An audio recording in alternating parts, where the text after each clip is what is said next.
These are the weapons that changed warfare forever.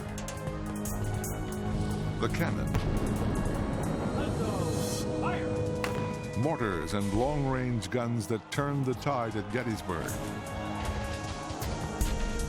and went to sea against Napoleon. Today, an army of dedicated American craftsmen is restoring and using these historic pieces of artillery.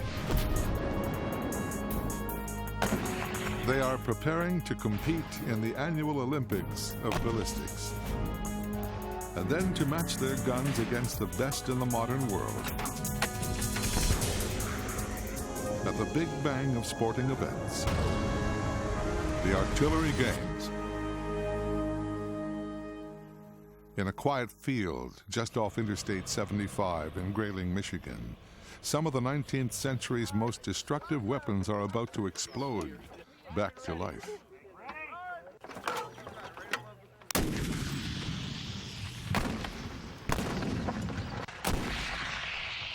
I'd like to welcome everybody to the 14th annual Camp Grayling Long Range Black Powder Matches. Firing point 7 on the first relay. Paulson Brothers will be shooting at target number 5. It is early July, time for America's most prestigious gunnery challenge. It's real artillery, firing real ammunition in a hard-fought contest of aim and accuracy. We drove about 14 hours to participate in the competition here, and we brought with us a Confederate mountain rifle. We're here to shoot this for the first time at 1,000 yards. Just to hear the explosion go off and see a 15-pound projectile go down the range and hit a target the size of a half sheet of newspaper at 1,000 yards is a lot of fun and challenging. Crews from around the country have spent 12 months restoring and fine-tuning some of the most accurate weapons ever invented.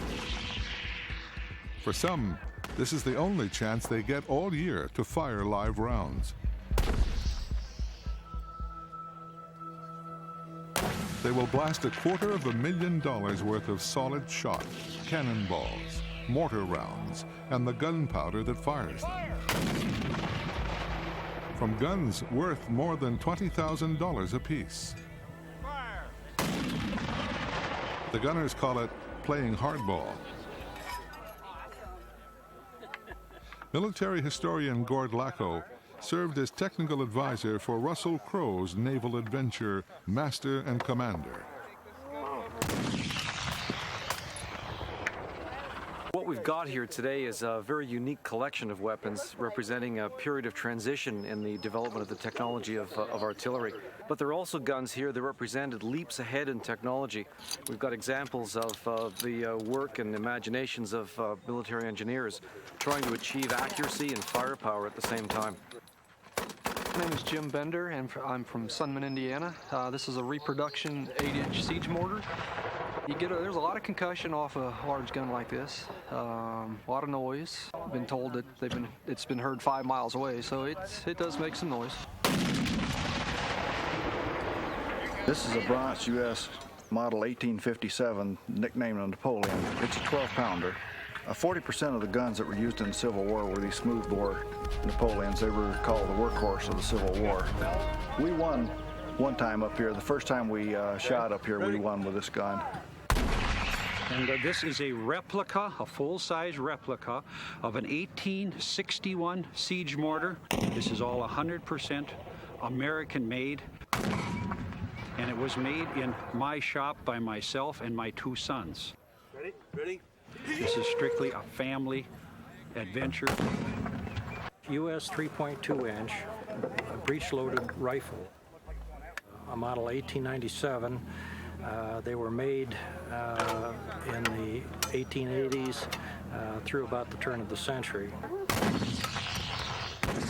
Here at Camp Grayling, the guns come in many shapes and sizes.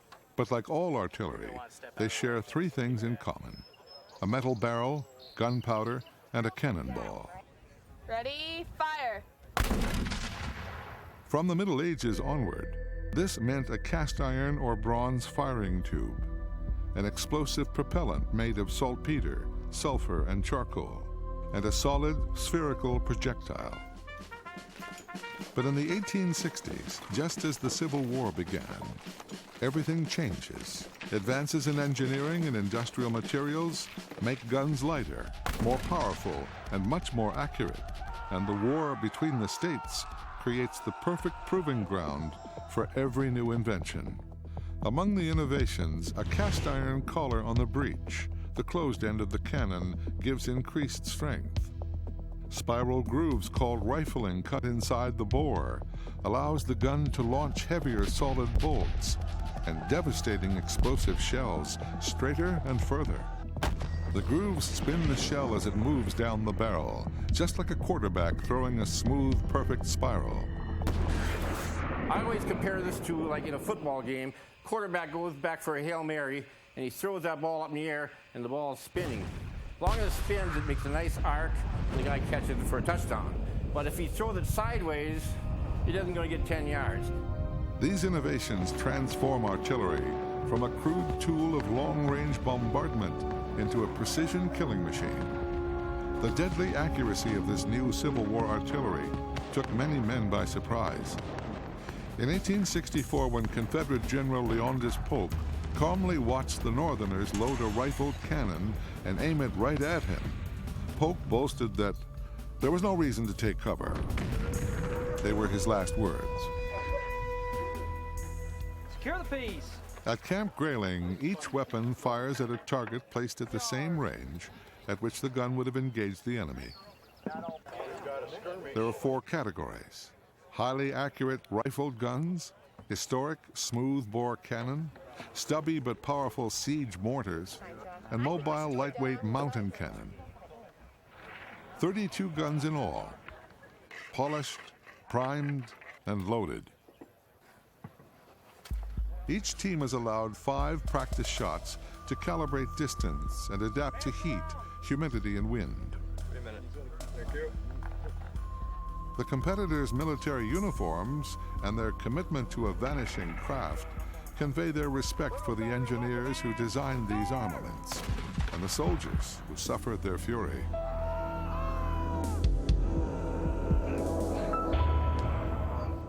One of the things that I enjoy about this is the history, but in a much larger sense, the thing that we can never ignore is the capacity for destruction and loss of life that these weapons have.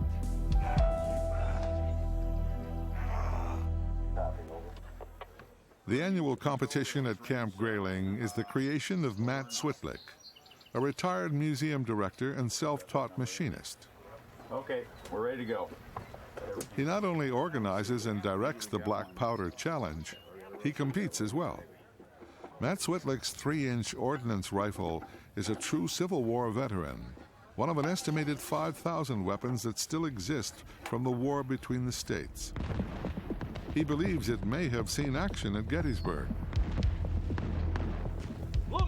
In the competition, just as in the Civil War, Matt's rifled cannon fires pointed, solid metal projectiles called bolts that weigh 10 pounds. Each are handmade by Matt and his daughter, Colleen. The bolts are cast from melted bars of solid zinc, a metal with a lower melting temperature than iron, then polished on a lathe. The artillery challenge is a family affair for the Switlicks.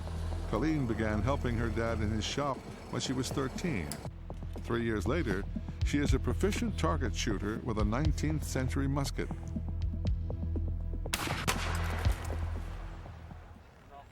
She'll be making her debut as a team leader at the Grayling Black Powder matches, competing in the lightweight mountain cannon category. Her gun was built in 1903. I mean, I would like to win. It would be a lot of fun, especially seeing as I'm a girl and there's not too many of them out there. It'd be fun to see the faces of people.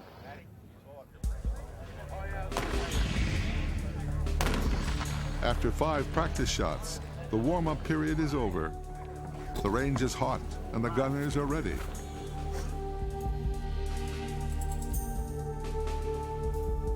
From now on, every shot counts at the artillery games.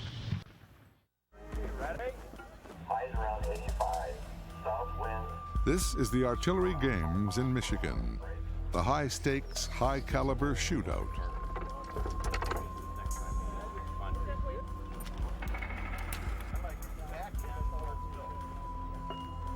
There are 4 separate categories. The highly accurate 19th century cannon with rifled grooves inside their barrels aim at plywood uprights, 4 feet wide and 8 feet high, 1,000 yards from the firing line. The targets are planted in dunes of thick sand, a 60-foot high berm that the National Guard uses during training here to absorb machine gun and anti-tank fire. Categories 2 and 3, smoothbore cannon and lightweight mountain guns, fire at empty oil drums 500 yards downrange. The siege mortars are the 4th and the largest division. They launch their 90-pound balls in a towering arc toward flagpoles 800 yards away. The shots soar so high that low-flying aircraft have been diverted from the area until the match is over. Before the invention of the airplane, these mortars were the long-range bombers of their time. We range 7 request to go hot at this time. Over. When the range is declared hot, no one can enter this no man's land. They won't add up the scores until all the shooting stops. Fire!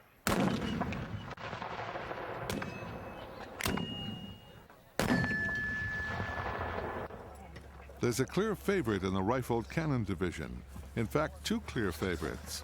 A matched set of twins from Clear Lake, Wisconsin, named Bernie and Bruce Polson. The Polsons are the defending long-range champions, fulfilling a fascination with the American Civil War that has inspired them since they were schoolboys. We're mechanical engineers. We understand machinery. We like machinery.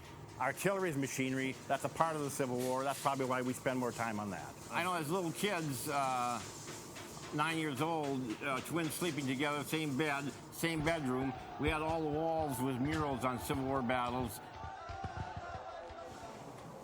The Polson twins are obsessed with authenticity.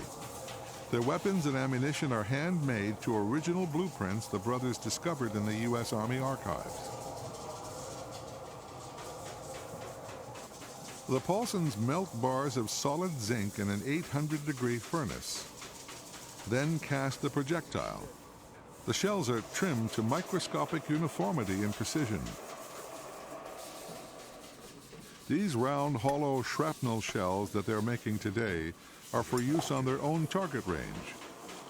They're much too dangerous to be fired at the artillery games.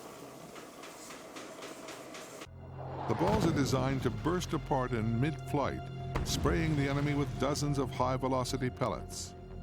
They're named for the British Army officer who invented them in the 1780s, Henry Shrapnel. In the War of 1812, shrapnel shells were the terrifying bombs bursting in air over Fort McHenry in Baltimore that inspired the writing of the Star-Spangled Banner. And they became one of the most devastating armaments of the war between the states. We want this shell to work exactly like it worked during the Civil War, and so therefore we have to make it exactly like it was made, operate it the same way as the manual calls for. It's not to try to improve anything, it's to try to relive exactly what was done. The result is ammunition so reliable that even many of their rivals buy shells from Bruce and Bernie Polson. This thing here is going to win the contest right here. Today, the twins and Bruce's son Bernie are firing a Weird gun named for its inventor, American Robert Weird. At the outbreak of the Civil War, Robert Weird revolutionized artillery with this cannon with a rifled barrel. The Weird rifle terrorized Confederate infantry at the Battle of Stones River, Tennessee in 1862. Its light frame and modular wheels made it easy to transport and repair in the field. Robert Weird was a mechanical genius, but an arrogant personality got in the way of his success. He bought newspaper advertisements to attack his competitors, an unpatriotic act during wartime that cost him sales. If there's a strong rival to the Polson twins in this year's competition, it is Dr. John Wells, a veterinarian from Pittsburgh. The pride of Wells' arsenal is the 10-pounder Parrott gun that became a mainstay of the Union Army. This particular gun is a reproduction, but it's a reproduction in every way. So all of the markings are original, the configuration of the rifling, the outer dimensions, everything about the gun is as close to duplicating an original gun as we could make it. Invented by Captain Robert P. Parrott, this rifled cannon was cheaper than the Weird gun to manufacture, and Captain Parrott was a more congenial salesman. But the Parrott gun's barrel was made of brittle cast iron, not steel, making it prone to explode when fired, killing the crew. The answer to that flaw came in the 3-inch ordnance rifle that Matt Switlick has brought to this year's artillery games. With a strong but malleable inner barrel made from a melding of iron and steel, the ordnance gun was much less likely to burst apart when fired. An ordnance rifle fired the very first shot at Gettysburg. It proved so reliable and so safe to use that it served the United States Army for more than 30 years. A strong contender for the championship in the smoothbore category is Dr. Bill Vecchione of Dearborn, Michigan. His heavy bronze cannon is nicknamed Napoleon. This smoothbore served Europe's armies for centuries. Napoleon, a former artilleryman himself, used massed batteries of smooth bores to terrorize and wear down the Russian army at Borodino in 1812. By the time of the Civil War, rifled guns like the Weird and the Parrott were far more accurate, but lightweight bronze Napoleons remained an important part of each side's inventory. The Confederacy lacked the industrial resources to craft precision bolts for rifled cannon. Robert E. Lee's Army of Northern Virginia used more smoothbore Napoleons than all other types of guns combined. At 9 o'clock on a hot July morning, the competition begins. 4 hours of smoke, sweat, and deafening noise. The science of firing them, of course, is all mathematics and chemistry. It's measuring the amount of powder will throw what weight of ball, what distance, at what trajectory. The cannon is triggered with a friction primer, a battle-winning innovation that was introduced in the 1820s. The primer is a brass tube filled with fulminate, similar to the material on a match head. When a rough wire is pulled through the fulminate, the friction creates a spark and starts the ignition of the gunpowder. That's why the gunners yell, "Fire!" The challenge is to precisely match the amount of gunpowder to the length of the barrel and the weight of the bolt. A perfect charge keeps the projectile accelerating until it reaches the muzzle, leaving the gun just as the last of the powder is spent.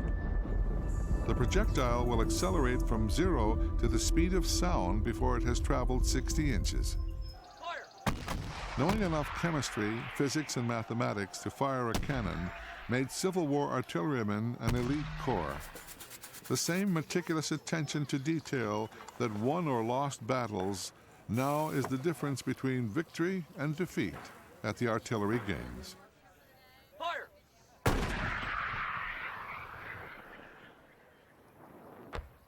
At the moment, we're very happy with the way the match is proceeding. We see some probably record scores being fired at the moment by a couple of teams here. John Wells and his Parrott rifle crew have put their first 3 bolts right on target, but the favored Polson family is already 2 points behind. Well, we got 1 hit, 2 misses, so we're still trying to find out what's going on. So I don't know, I just got to get fine-tuned to where my sight picture is. Hopefully it'll get better. Low. So, fire!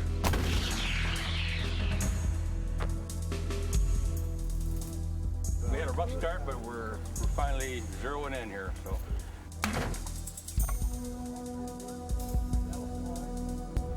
Midway through the competition, several crews are having a difficult time. Maybe our last shot, so it's aimed correctly, right? Aim as correctly as I can get it. Okay. Short. Ready, fire. Right. So-so. They're not as good as we, not as well as we had really expected. Fire! We're using this as good training time. We're found out we're just not up to the competition today, so we're rotating crew positions, getting in good training. Fire! The roar of man-made thunder rocks the summer sky. Then the guns are stilled, and the range is declared cold. Now the team set out to find the balls and bolts and add up the score. The gunnery crews have waited and worked for 12 months for this moment. It's time to discover who are declared the first day's winners at the artillery games. Fire! In the sudden silence after a deafening 4-hour cannonade, it's time to add up the score. In the siege category, 9 mighty mortars have launched dozens of 90-pound balls more than a mile high and 800 yards downrange, punching holes 2 or 3 feet deep in the Midwestern sod. Bill, where did they go with the gun rods? All the landing points are found and measured, and the lowest total distance wins. Okay, this is our closest to the target round right here. The other ones, the other 6 are in a reasonably close area. 37 feet from the target is good enough to give Keith and his team the championship. I swear we had one that was... In the mountain gun division, Colleen Switlick and teammate Gavin White have had a difficult afternoon. All of their 15 shots missed. Target for next year. Yep, we'll just save it for next year. Here, our target. In the rifled cannon category, the scores have been impressive. The Polsons have recovered from a shaky start to put 10 bolts out of 15 in their target.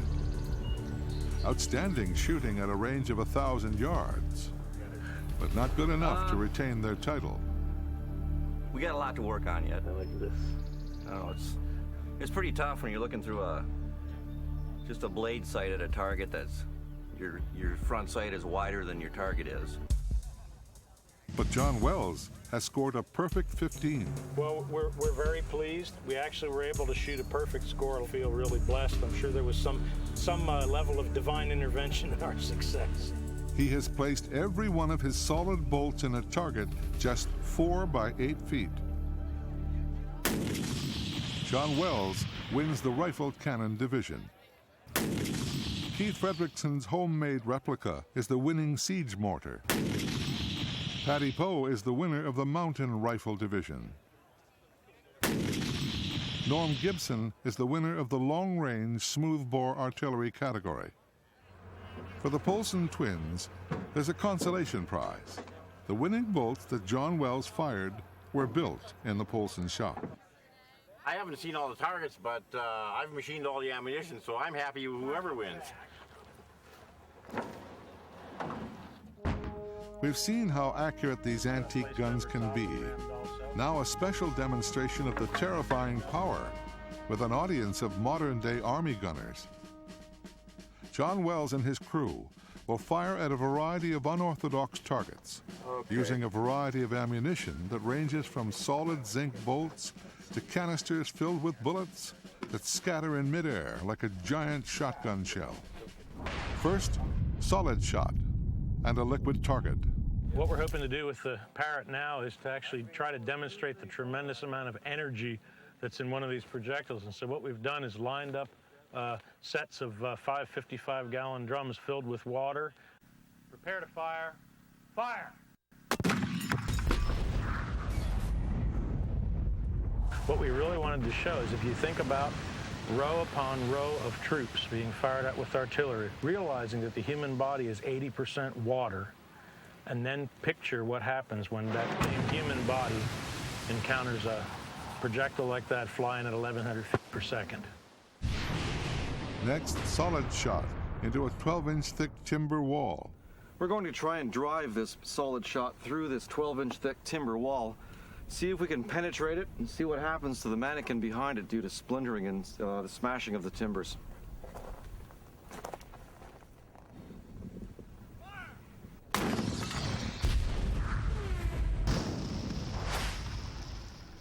Now here on the back side of the target, we can see where the solid bolts have burst through, traveling more than 1,000 feet per second, knocking splinters off, and it's these splinters that used to cause fatal wounds to sailors and soldiers taking cover behind wooden barricades.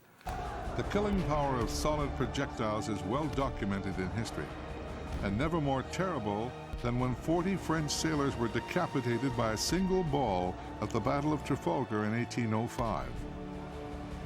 A 10-pound bolt strikes its target with 10 tons of energy, concentrated in an area just 3 inches in diameter. Solid shot is still used in modern warfare. Nothing else can match its sheer penetrating power. We have a particularly nasty... Next, bar shot, one of the most devastating naval weapons of the Napoleonic Wars and the American Revolution. Prepare to fire. Fire!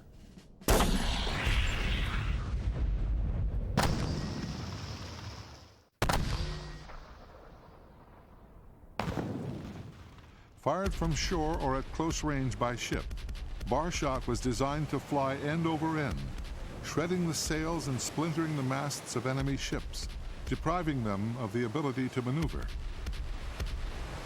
At the Battle of Trafalgar in 1805, a single bar fired from a Spanish warship tore through the rigging of the British ship Victory and killed 7 Marines on deck. A graphic example of its power to destroy both men and the vessels they sailed. Solid shot, whether round, pointed, or bar-shaped, only killed the men it actually struck. To stop an advancing army, commanders needed a weapon that could destroy dozens of soldiers with a single blast. The result was canister shot. Unlike long-distance shrapnel shells, thin-walled tin canisters burst just as they left the muzzle, making them effective only at close range. This round is basically a giant shotgun shell containing nearly 100 steel bullets. We're going to fire this out of that cannon at this platoon of infantry and see what it does.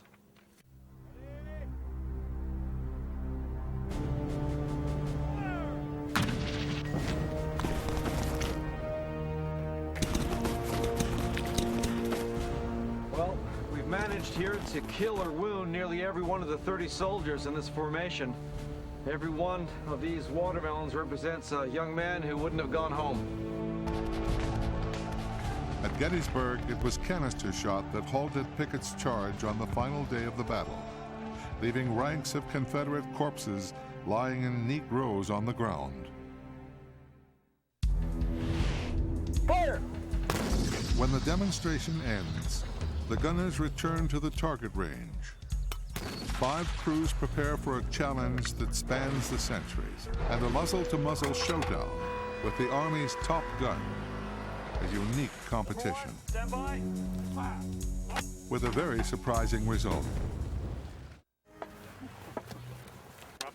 At America's Artillery Games for Historic Mortars and Cannon, the next test is the unique Bacon Creek match. Need gunners level. Only the 5 best guns from yesterday's shootout are invited.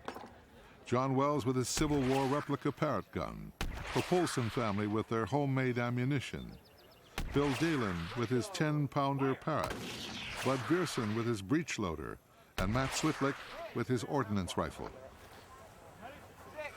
Today's target is so tiny that even a pair of powerful binoculars on the firing line can barely pick it out. Our target today being the Bacon Creek match. This newspaper is the only part of the target today that scores or counts in this match.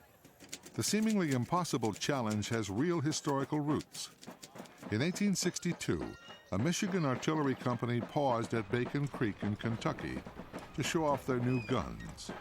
To the amazement of civilians and military men, the gunners scored 2 direct hits in a newspaper 1,000 yards away. An example of this accuracy was the Battle of Gettysburg, July 2nd, 1803, when Major General Sickles had his left leg shattered at the knee by a bolt from a Parrott gun. After amputation, he bravely returned to the battlefield and led his men to victory.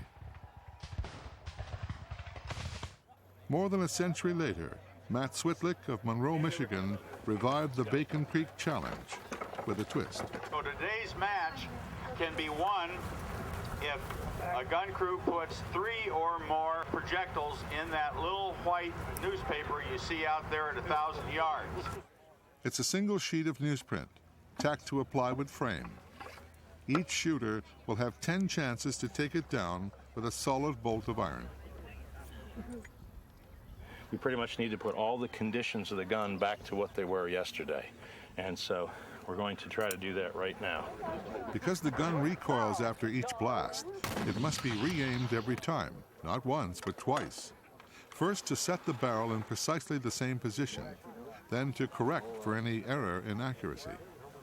In wartime, artillerymen had to follow the same slow, painstaking procedure, while enemy shells were exploding all around them. I think it's perfect time. Here, no one is firing back. The gun crews have ample time to correctly set up each shot. Grooves are scraped into the soil to ensure that the gun is level. The barrels are thoroughly swabbed to remove every trace of grime and leftover gunpowder from the previous shot. Okay, Ernie, put it in. Arrow up. Some cannoneers coat their solid bolts with grease to ensure a smoother trip down the barrel. The specific shot is a lube, and this wrapper protects the lube from any dirt and debris. I take it off just before we load it into the gun so that the shot is just perfect. Then the historic weapons are loaded and aimed at a target that appears smaller than the sight the gunners use to aim at it.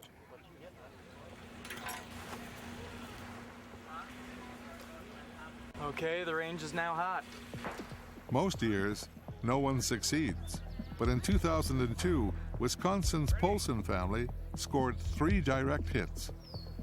Yeah, we would like to come back with 3 hits on the paper. Bernie's already done that once. I've always told Bernie, I don't know how you're going to ever get more than 3. If we can just get 3, we'll be the happiest people in the world. When shooting at a target within 250 yards, the gun is aimed directly at the target. This is called point blank. But aiming a bulky antique gun at a speck in the distance is a complex test of trigonometry, meteorology, and luck. The distance to the target is critical when you're shooting a gun whose projectile travels like a rainbow.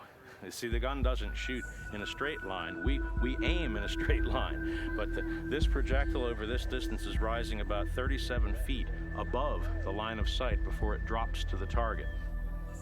The gun barrel is levitated while the back sight is adjusted to keep in alignment with the target. This is the rear sight for the 10-pounder Parrott rifle. It is graduated in degrees and actually in eighths of a degree. The sight is adjustable for windage. There are 4 apertures here, so each turn, 1/4 turn, allows this to move 1/160th of an inch, which is actually about 15 or 16 inches on that target. At Grayling, there's a concession to the 21st century. Each team is allowed to use high-powered modern binoculars to give a 3D view of the target. First shot, my aim dead on, but I'm going to need real good. Even the gunner's stance can make a difference. John Wells stands directly behind his cannon as he pulls hard on the lanyard, lest a sidewards jerk throw the cannon off target.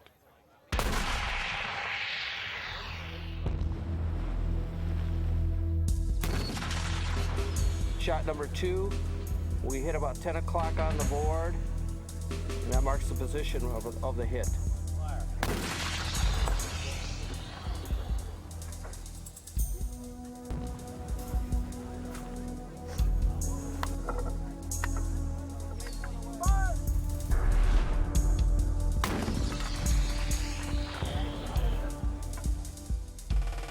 As the competition heats up, the teams focus on the target, not their rivals. Bingo! We got a hit! A hit right there, number 3. Well, we got 1. We need 2 more. See what we can do. And when they make a hit, they try to keep their cool. As the day progresses, the conditions change, and accuracy becomes more difficult. Because of the crosswind that we're getting, and it's getting stronger and stronger, there's a flag out there that gives you a feel for that crosswind. We're actually aiming 3 feet out in the sand away from the target in order to get those shells to drift back into the more or less the center of the board. And it is guesswork. Forward and out. We come my way when we come out. Right out of the ditches. Prepare to fire. Fire. It's on page 2 of the classified. Wells and his crew are on top form. Well, we got either 3 or 4 in the paper, so unless somebody else is... Ernie, don't count your chickens, buddy.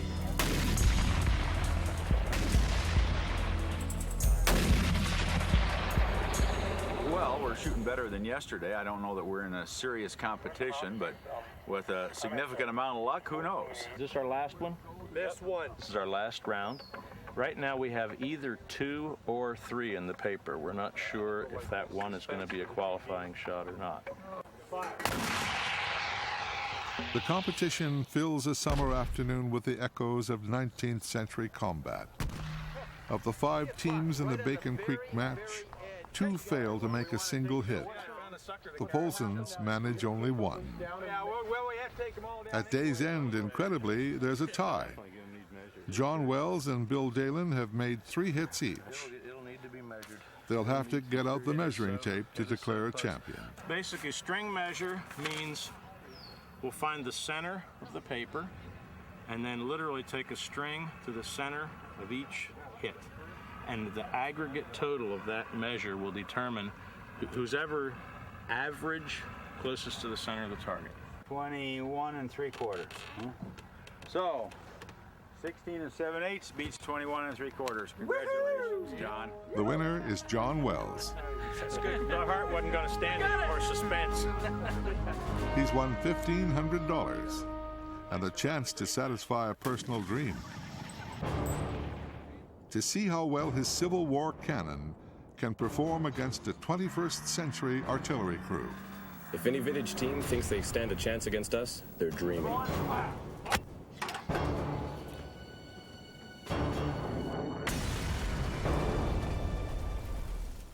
From the American Civil War to the War on Terror, long-range artillery has been one of the most devastating weapons. Now, guns that span 3 centuries are going muzzle to muzzle in the climax of the artillery games. It's John Wells and his antique artillery all-stars against top Canadian Army gunners just home from Afghanistan. Wells and his battery will be firing a Parrott cannon designed in the 1860s, when guns like these were a major reason why the Union Army prevailed. On the opposite side, a French-built LG-1, less than 5 years old. LG stands for light gun, but there's nothing dainty about its destructive power. It's a very, very aggressive and very cool-looking weapon. It's low slung, got a long barrel. It's a very effective weapon for putting fire down range very, very quickly, and that's what I like about it. The LG-1 is the ultimate evolution of the artillery cannon, firing 12 37-pound explosive shells at a range of up to 12 miles in 1 minute. Before they aim at the bullseye, the Army boys want to impress the opposition by taking 5 pot shots at a junked station wagon, lining up each blast with a laser rangefinder. So at my command. Good one. Fire.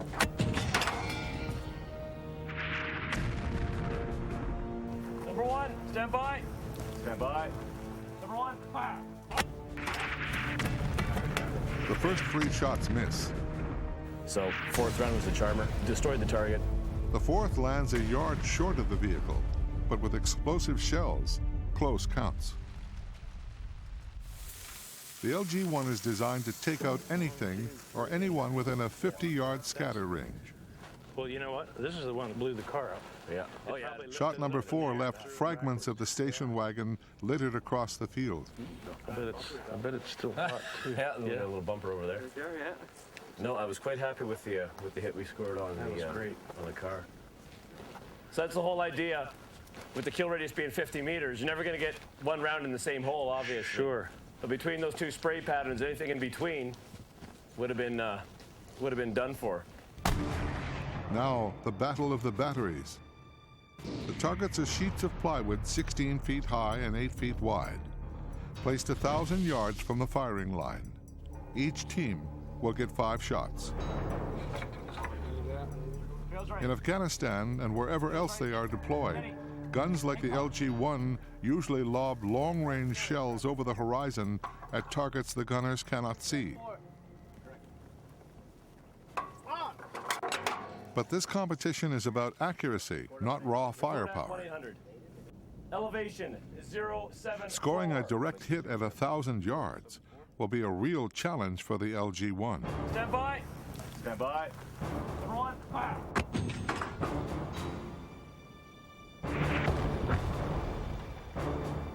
Down 1. Number 1, fire.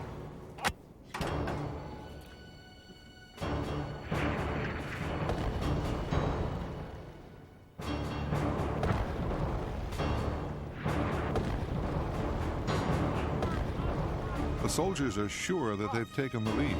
We fired our 5 rounds, and I'm quite confident we got all of them on target. There should be a lot of holes in that target. Now it's John Wells' turn. His Parrott gun was designed to hit a target much smaller than this one, much farther away. But his first bolt failed to spin and tumbled off course. He's got 4 shots left. Whoa, whoa. 3 o'clock, but I didn't look at it after your final adjust. No, The Wells battery takes their time to carefully line up and fire each bolt, sighting where each bolt lands, then making minute, almost microscopic adjustments to the aiming control that elevates and swivels the barrel.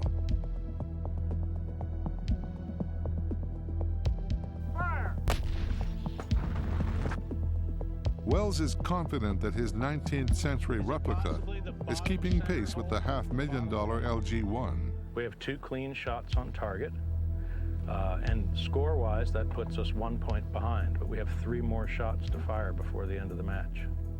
Fire! It's a beauty. In fact, it went right where I put that dot. Okay.